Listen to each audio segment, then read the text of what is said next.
الحمد لله وكفى وسلام على عباده الذين اصطفى أما بعد فأعوذ بالله من الشيطان الرجيم بسم الله الرحمن الرحيم إن الله يحب التوابين ويحب المتطهرين صدق الله مولانا العظيم وصدق رسوله النبي الكريم ونحن على ذلك لمن الشاهدين والشاكرين والحمد لله رب العالمين۔ محترم بزرگوں، دوستوں، عزیز ساتھیوں، اللہ تبارک و تعالی نے بھی رمضان المبارک کا مہینہ تمام ایمان والوں کو عطا فرمایا تھا۔ اس کے اندر اللہ کے بندے اپنے اللہ کو راضی کرنے کے میں لگے ہوئے تھے۔ کوئی اپنے اللہ کو روزے رکھ کر راضی کر رہا تھا، کبھی اللہ کے نیک بندے اپنے اللہ کو نمازیں پڑھ کر راضی کر رہے تھے، کبھی اپنے اللہ کے بندے اپنے اللہ کو قرآن کریم کی تلاوت کر کے راضی کر رہے تھے، کبھی اللہ کے نیک بندے اپنے اللہ کو صدقہ اور خیرات اور زکوٰۃ نکال کر کے اپنے غریب مسکین بھائیوں اور بہنوں کی امداد اور مدد کر کے اپنے اللہ کو راضی کر رہے تھے۔ الغرض اخیر رمضان میں میرے اللہ نے ان لوگوں کو بھی جو لوگ گنہگار تھے اپنی محبتیں، اپنی رحمتیں، اپنی مغفرتیں ان کے اوپر نچھاور کی اور ان لوگوں کو بھی معاف فرما دیا۔ اور پھر عید کے دن تمام ہی عالم کے مسلمان اپنے گھروں سے نکل کر، جب کہ وہ رمضان کے مہینے کی عبادت کی تکمیل کر چکے تھے، اب وہ عیدگاہ کی طرف اپنے اللہ کو راضی کرنے کے لیے، اپنے اللہ سے معافی مانگنے کے لیے، اپنی مغفرت کی بھیک مانگنے کے لیے عیدگاہ کی طرف، مسجدوں کی طرف نکلے اور دو گانا نماز ادا کی، اپنے اللہ کو راضی کیا۔ اب جب وہ دو گانا نماز پڑھ کے مسجد سے اور عیدگاہ سے باہر نکلے تو میرے اللہ نے ان کے تمام گناہوں کو معاف کر دیا، ان کی مغفرتوں کے فیصلے فرما دیے اور فرشتوں میں اعلان کر دیا کہ ہم نے ان کو معاف کر دیا ہے، ان کی مغفرت کر دی ہے، ان کو معاف فرما دیا ہے، ان کے تمام گناہوں کو معاف کر دیا ہے، تمام گناہوں کو نیکیوں سے بدل دیا ہے۔ اب یہ دھلے دھلائے اپنے گھر کو واپس جا رہے ہیں۔ اب پھر رمضان کے بعد شوال کی ایک تاریخ آئی، عید کا دن آیا، اللہ کے بندوں نے پورے مہینے روزے رکھے اور پھر نماز عید الفطر ادا کی۔ اب شوال کا مہینہ شروع ہوا، یہ بھی اپنی رحمتوں، اپنی برکتوں کے لحاظ سے بڑا ہی اعلیٰ، ارفع اور افضل مہینہ ہے۔ افضل مہینہ ہے۔ جب مسلمانوں نے رمضان میں 30 دن کے روزے رکھے تو میرے اللہ نے ہر ایک روزے کے بدلے 10 گنا ثواب عطا فرمایا۔ 30 روزے رکھے تو 300 گنا ثواب عطا فرمایا، یعنی ایک بندے نے ایک روزہ رکھا تو ایک مہینہ روزہ رکھنے کے برابر ثواب اللہ نے عطا فرمایا، اللہ نے عطا فرمایا۔ اور جب بندوں نے 30 دن کے روزے رکھ لیے تو میرے اللہ نے 10 مہینوں کا ثواب ان کو عطا فرما دیا۔ ایک روزے کا ثواب 10 دن اور ایک مہینے کا ثواب، 3 روزوں کا ثواب 1 مہینہ اور 30 روزوں کا ثواب 10 مہینے۔ اور پھر اب یہ 30 مہینے تو جب روزے رکھے تو ہمارے اللہ نے ہمیں پورے 10 مہینوں کا روزہ کا ثواب عطا فرما دیا۔ اب سال کے اندر بچے 2 مہینے تو میرے اور آپ کے آقا جناب محمد رسول اللہ صلی اللہ علیہ وسلم نے ارشاد فرمایا کہ جس شخص نے ایک مہینہ رمضان کے روزے رکھے اور اس کے بعد عید الفطر کی نماز ادا کی، اس کے بعد میں پھر 6 روزے رکھے، تو اللہ تبارک و تعالیٰ اس کے پورے سال روزہ رکھنے کا ثواب اس کو عطا فرماتا ہے۔ گویا اس بندے نے ایک مہینہ روزہ رکھ کر کے 6 دن اور روزے رکھنے کے بعد گویا وہ ایسا ہو گیا جیسے پورے سال وہ روزے رکھ رہا تھا، ثواب کے اعتبار سے۔ ثواب کے اعتبار سے ایسا ہوا جیسے اس نے پورے سال روزے رکھے۔ اور یہاں ایک بات اور یاد رکھ لی جائے کہ یہ پورے 6 روزے جو شوال کے مہینے کے اندر رکھنے ہیں، یہ 6 روزے ایک ساتھ رکھنا ضروری نہیں ہے۔ بعض لوگ بعض ہماری مائیں بہنیں، بعض ہمارے مرد حضرات ناواقفیت کی وجہ سے، مسائل کو نہ جاننے کی وجہ سے وہ یہ سمجھتے ہیں کہ 6 روزے عید الفطر کی نماز کے پڑھنے کے بعد عید سے اگلے دن رکھنے شروع کرنے ہیں اور لگاتار یکے بعد دیگرے ان 6 روزوں کو مکمل کرنا ہوگا۔ اگر ہم کم کریں گے اور ان کو چھوڑ دیں گے تو نہیں ادا ہوں گے۔ یہاں یہ مسئلہ یاد رکھ لے کہ شوال کا پورا مہینہ یعنی 30 یا 29 دن جتنے بھی شوال کے مہینے کے اندر ہوتے ہیں، آپ کو یہ 6 روزے ان پورے مہینے کے اندر ادا کرنے ہیں، پورے کرنے ہیں، رکھنے ہیں۔ چاہے آپ ہفتے میں 2 روزے رکھیں، 3 روزے رکھیں، ہفتے میں 1 روزہ رکھیں، دوسرے ہفتے میں 3 روزے رکھ لیں، چوتھے ہفتے میں مکمل کر لیں، تو آپ کے یہ روزے 6 کے پورے جو شوال کے روزے رکھنے کی فضیلت حاصل ہوئی ہے، آپ وہ فضیلت حاصل کرنے والے پائیں گے، آپ وہ فضیلت حاصل کرنے والے ہوں گے جب کہ آپ نے پورے اس شوال کے مہینے کے اندر 6 روزے رکھ لیے۔ اب جس شخص نے عید الفطر سے پہلے جس شخص نے رمضان کے پورے 30 روزے رکھے اور اس کے بعد میں پھر 6 روزے اور رکھ لیے اس مہینے کے اندر، وہ ایسا ہوا گویا اس نے پورے سال روزے رکھ لیے۔ رسول اللہ صلی اللہ علیہ وسلم نے ارشاد فرمایا جس شخص نے 30 روزے رکھے رمضان کے اور پھر عید پڑھنے کے بعد عید سے اگلے دن یعنی عید کے بعد جو مہینہ شوال کا آنے والا ہے، اس شوال کے مہینے میں 6 روزے اور رکھے، وہ ایسا ہے جیسے اس نے پورے سال عبادت کی ہو، پورے سال روزے رکھے، پورے سال روزے رکھے۔ لیکن اکثر یہ دیکھا گیا ہے کہ ہمارے مرد حضرات ان روزوں کے معاملوں میں بڑے پیچھے رہتے ہیں، لیکن ہماری خواتین، ہماری جو گھر کی مائیں اور گھر کی بہنیں اور گھر کی عورتیں ہوتی ہیں، گھر کی بچیاں ہوتی ہیں، وہ ان روزوں رکھنے کا بڑا اہتمام کرتی ہیں اور بڑے شوق سے وہ روزہ رکھتی ہے اور بڑے ہی شوق و لگن کے ساتھ ان روزوں رکھنے کا ان کا اہتمام ہوتا ہے، ان روزے رکھنے کا ان کا اہتمام ہوتا ہے۔ لیکن مرد حضرات کو دیکھا گیا کہ وہ کبھی ان روزوں کا اہتمام نہیں کرتے ہیں، الا ماشاء اللہ کوئی ایسا ہو جو اہتمام کرتا ہو، نہیں تو اکثر مرد حضرات ان روزوں کا رکھنے کا اہتمام نہیں کرتے ہیں، لیکن عورتیں کرتی ہیں، عورتیں کرتی ہیں۔ لیکن یہاں ایک بات اور سمجھ لی جائے کہ روزے نہ فرض ہے نہ واجب ہے نہ سنت، بلکہ صرف اور صرف مستحب ہے۔ علماء نے فرمایا کہ یہ روزے مستحب ہے۔ اگر کوئی شخص روزہ رکھ لیتا ہے، وسعت رکھتا ہے، طاقت رکھتا ہے، ہمت رکھتا ہے، اس کو چاہیے کہ رمضان کے مکمل کرنے کے بعد یہ 6 روزے اور رکھ لے۔ لیکن اگر کوئی چاہتا ہے، کسی کی وسعت نہیں ہے، کسی کی ہمت نہیں ہے، بیمار ہے، پریشان ہے، یہ کوئی اور مسئلہ اس کے ساتھ درپیش ہے، اگر وہ روزے رکھنا نہیں چاہتا ہے تو دوسرے لوگ اس کو لعن طعن نہیں کریں گے، نہیں کہیں گے تم نے روزے کیوں نہیں رکھے، اور جو روزے رکھنے والا ہے اس کو نفل کا ثواب ملے گا، وہ نفلی روزے کہلائیں گے۔ بس جو فضیلت حدیث پاک کے اندر آئی ہے وہ فضیلت کے حاصل کرنے والا وہ شخص ہو جائے گا۔ اگر کوئی نہیں رکھنا چاہتا تو اس کو زور زبردستی لعن طعن نہیں کیا جائے گا۔ یہ مسئلہ بھی یاد رکھنا۔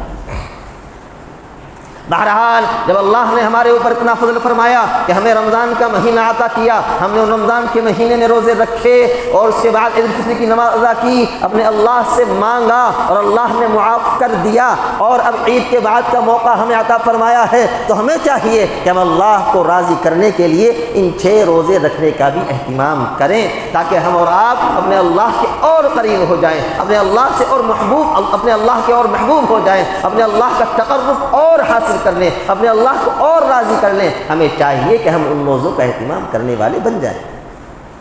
پیچھے نہ رہیں۔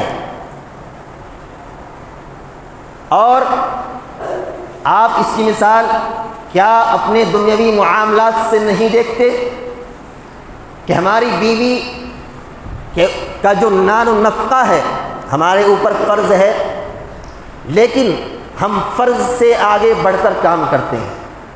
نان نفقہ یہ ہے کہ ہم ان کو سادے طریقے پر اور سادے انداز پر تینوں وقت کھانا دے دیں، اور نارمل جو لوگ لباس پہنتے ہیں وہ نارمل لباس ان کو پہننے کے لیے دے دیں، عطا کر دیں، ہمارا فرض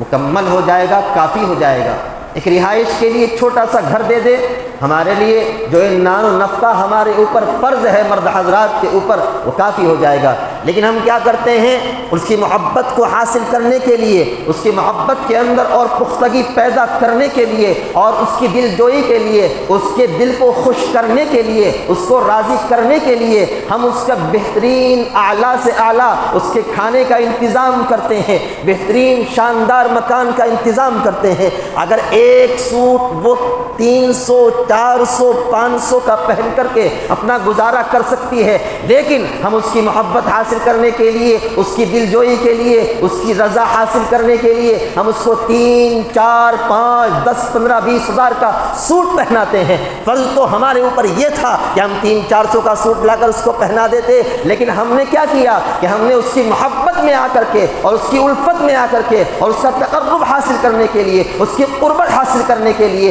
اور اس کو اپنا اور زیادہ قریب کرنے کے لیے ہم نے کیا کیا کہ اس کو مہنگے سے مہنگا سوٹ پہنایا، مہنگے سے مہنگے زیورات پہنائے، ہم نے اس کو مہنگے سے مہنگا گھر خرید کر دیا، اس کو رہائش کے لیے اچھے شاندار گدے دیے، اچھے شاندار لحاف دیے، بلینکٹ دیے، اور بہترین سیف الماری، بہترین سنگار دان، اور نہ جانے کیا کیا اس کی استعمال کی چیزیں ہم نے مہنگی سے مہنگی لے کر دی، صرف اس کا تقرب اور اس کی خوشی حاصل کرنے کے لیے۔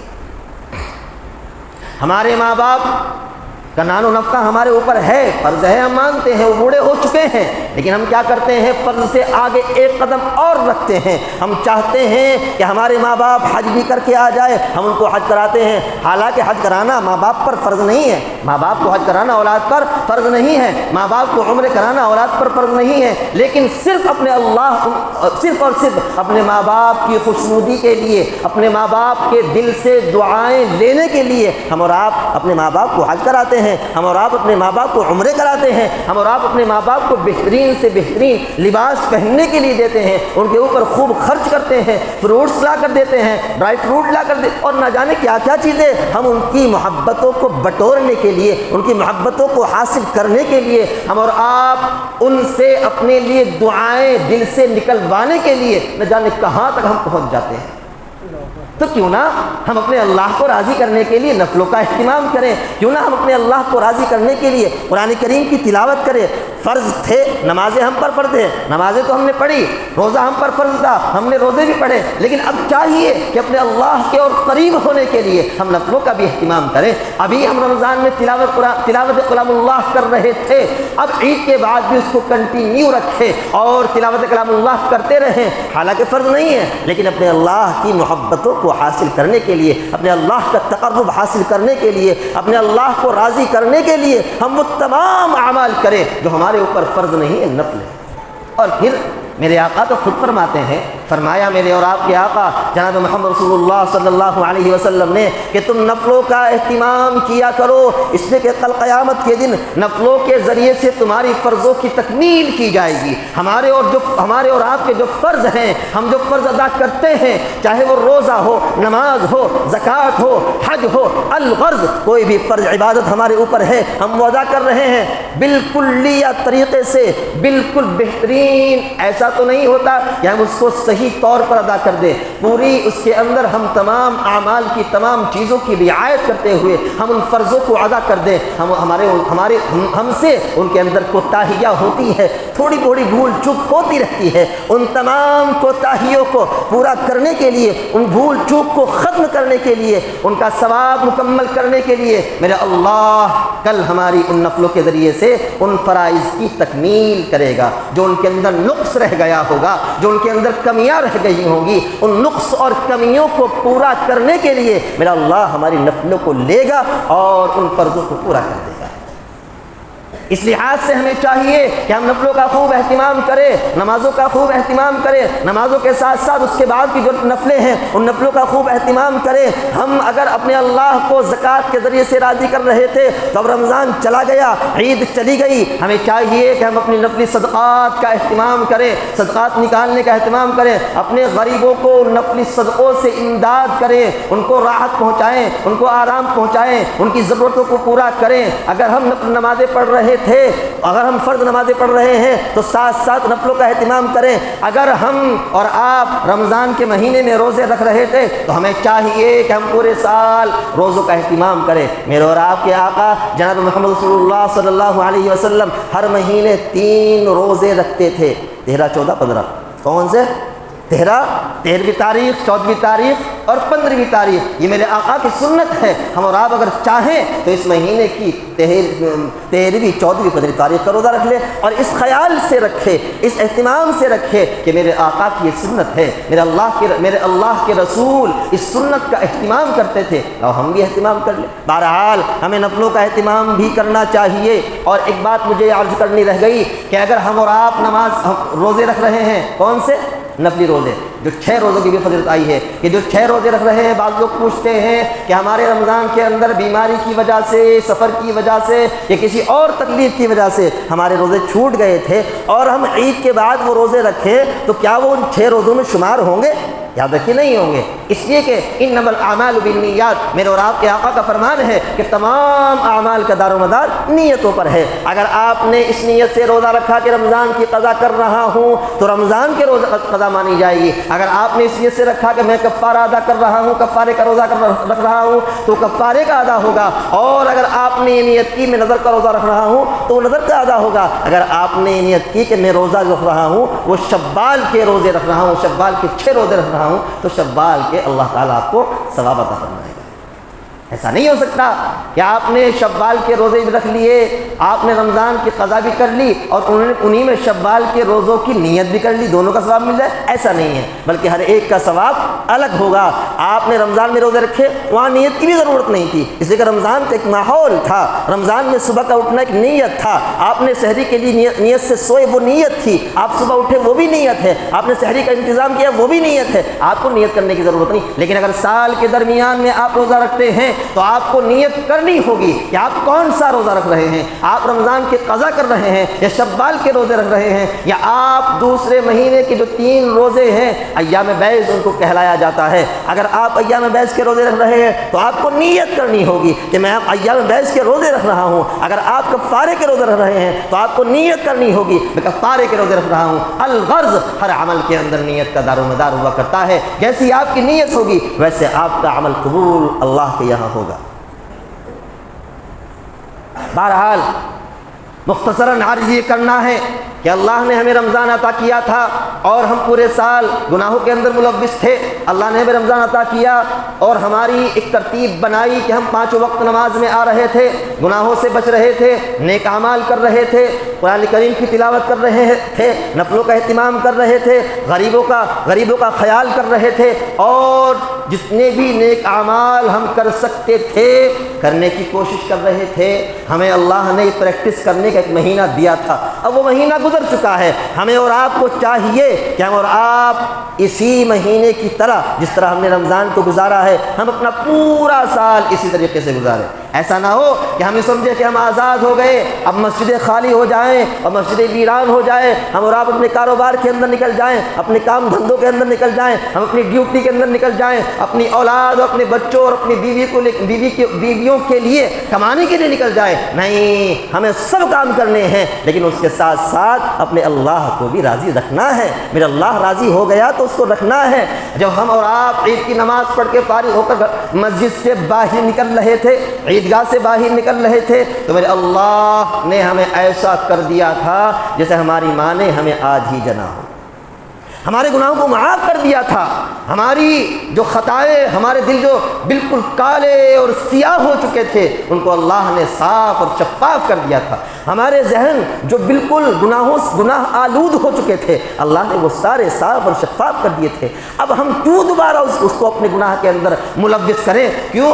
اپنے اس دل کو سیاہ کریں، کالا نقطہ اور کالے نقطوں کے ساتھ اس کو لگائے؟ ہاں نہیں، ہمیں چاہیے کہ جیسے اللہ نے ہمیں بالکل صاف اور شفاف کر دیا ہے ہمیں چاہیے ہم ایسا ہی رہیں۔ یہ قدر ہے، اگر ہم نے قدر نہ کی تو یاد رکھیے یہ بڑا نقصان دہ ہے۔ ملک کے حالات کیسے ہیں ہمیں آپ کو بتانے کی ضرورت نہیں ہے، کس طریقے سے مسلمانوں کے اوپر ظلم ہو رہا ہے۔ ہم اور آپ کب سمجھیں گے؟ کون سا وقت آئے گا کہ ہم اور آپ سمجھیں گے؟ کیا اس وقت سمجھیں گے جب ہر ایک کے اوپر ظلم کیا جائے گا؟ کیا اس وقت سمجھیں گے جب ہماری بہن بیٹیوں کی عزتوں کو تار تار کیا جائے گا، ان کو برہنہ کیا جائے گا، گھروں سے نکال کر کے ان کے کپڑوں کو پھاڑا جائے گا اور گھروں سے نکال کر کے ان کی عزتوں کو نیلام اور برباد کیا جائے گا؟ کیا ہم اس وقت سمجھے کہ ہمارا ظلم ہو رہا ہے اور حالات خراب ہو چکے؟ نہیں مسلمانوں، حالات خراب ہیں، ہمیں سنبھلنے کی ضرورت ہے۔ ہمیں چاہیے کہ ہم سنبھلیں اور اپنے آپ کو سنبھال کر زندگی گزارے، اپنے اللہ کو راضی کرتے ہوئے زندگی گزارے۔ جو اللہ ہمارا عید کے دن راضی ہو گیا تھا اب اس کو ناراض نہیں کرنا ہے، اس بات کا عہد کر لیں کہ میرا اللہ مجھ سے راضی ہو گیا، اب اپنے اللہ کو راضی رکھنا ہے۔ جس طریقے سے پورے رمضان عبادتیں کی ہیں پورا سال اسی طریقے سے انشاءاللہ عبادت کر کے گزارنا ہے۔ کریں گے نا انشاءاللہ؟ انشاءاللہ اللہ تعالیٰ مجھے بھی اور آپ کو بھی عمل کی بھی توفیق نصیب فرمائے۔ آمین۔ وآخر دعوانا الحمدللہ۔